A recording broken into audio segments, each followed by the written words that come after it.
All right. So I'm liking this location right here. Time to test fit, these two valves.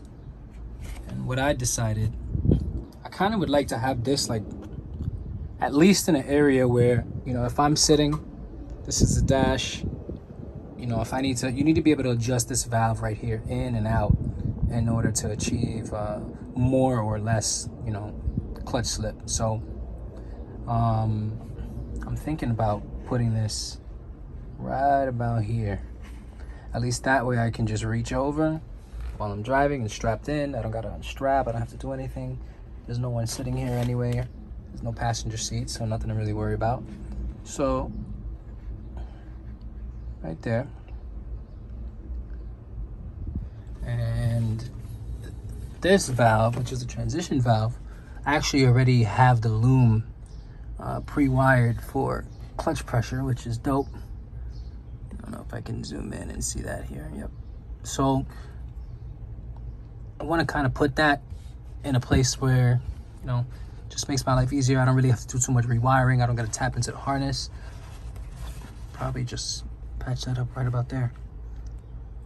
I think that'll be perfect. It should come over nice and neat. Let's see.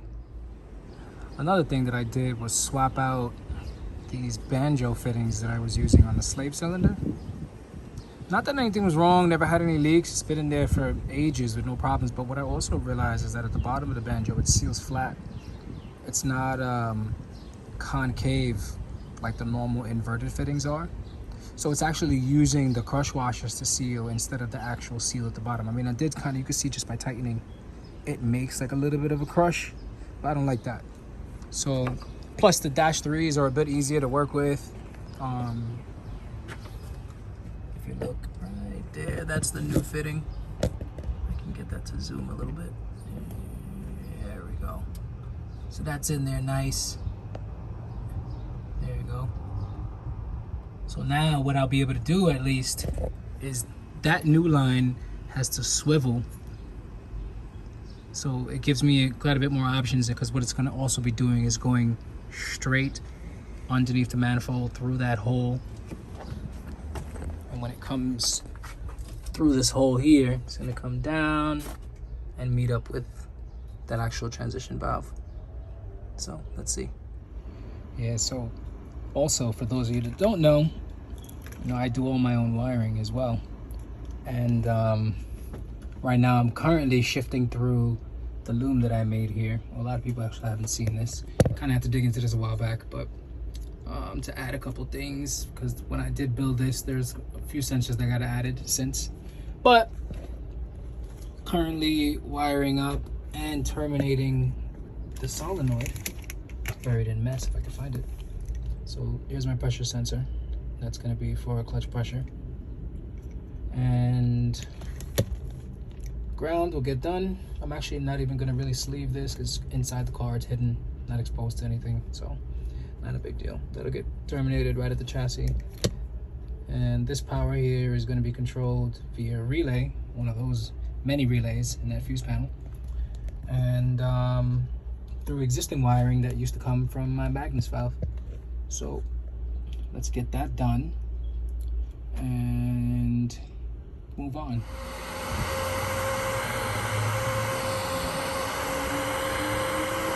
Outside work today. Can't beat that. And this would be the finished product.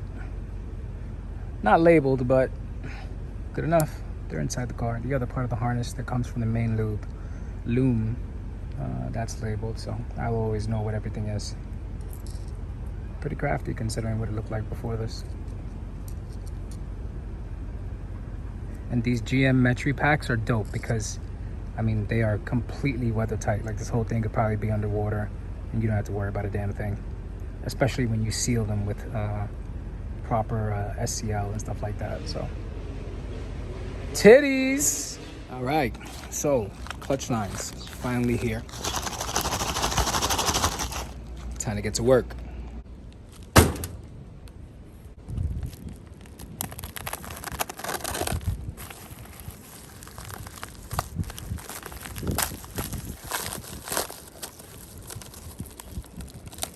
So, cool part is, this was done, this order, I want to say it was done 2 days.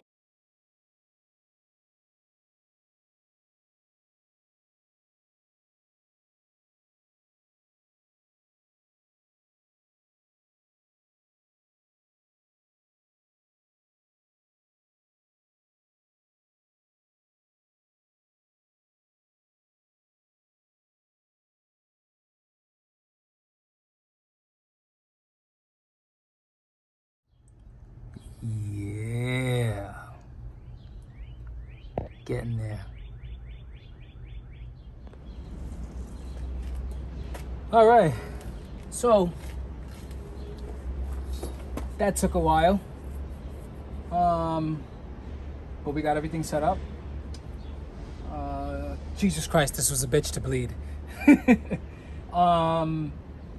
Got everything done, got all the lines in. Something was up with these MPT lines. Normally with MPT, they seal themselves and you don't have to use any like type of Teflon tape or any type of sealant or anything like that. But I got everything together, tried to bleed it the first time, was having nothing but air in the system. Second time, I ended up finding small leaks that were just slow seeps down the actual sides of the fitting on the housing here.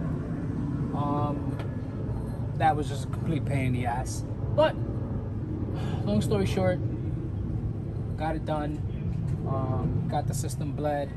The clutch sensor works great, the actual sensor itself.